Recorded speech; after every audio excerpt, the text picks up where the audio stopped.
But first, let's talk about the fog of uncertainty over the U.S. war in Iran.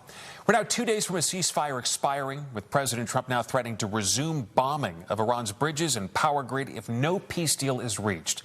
And as of this moment, it's not even clear if another round of talks will be held. Tonight, a prominent University of Chicago professor says we are already in a world war. Our investigative reporter, Chuck Goudie, has talked with that U of C political scientist, and certainly startling, maybe not so surprising to hear that, though, Chuck. Well, Steph, it's not just months of fireball bombings and human misery that equate to the return of the world war on two different continents, Iran and Ukraine, involving the U.S., Russia, and Israel, with crossover support from European allies, Gulf states, China, and North Korea. There is a state of world war underway tonight, according to University of Chicago political science professor Paul Post.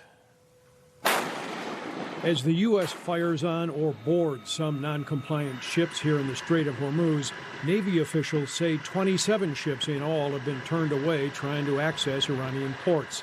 This comes as the clock ticks on a White House deadline for a peace deal with Iran, or according to President Trump, there will be a resumption of nationwide bombardment targeting all power plants and bridges. 1,400 miles away from Asia, Russia continues to wage war here in Ukraine on the European continent.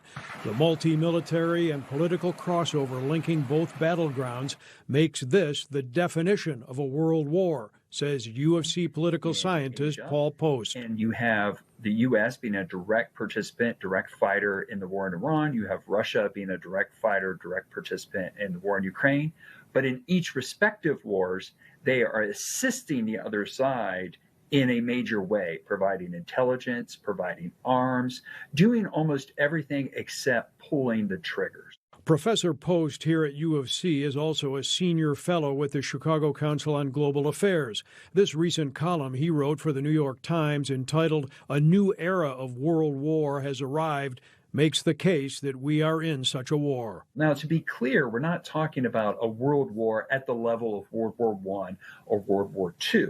We haven't reached something at that scale, and hopefully we will not reach something of that scale. What happens if there's a third front, or potentially even a fourth, if you were to have North Korea dragged into this? North Korea is already involved in the war in Ukraine. They've been providing weapons, they've been providing military personnel, and could that potentially lead to a situation where North Korea decided that since the United States is drawing on resources, both in Ukraine and most notably now Iran, that they would decide, you know what, now is our time to take more aggressive measures towards Seoul.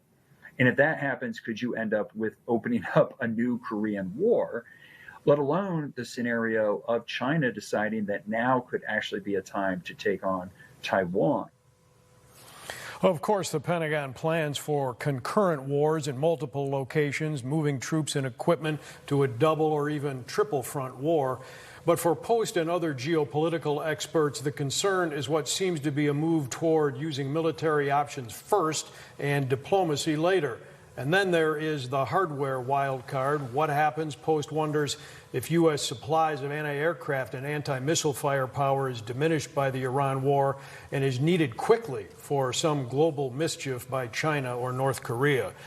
One of many questions that you really don't want to think about. It's scary having those thoughts. All right. Thank you so much, Chuck. We appreciate it.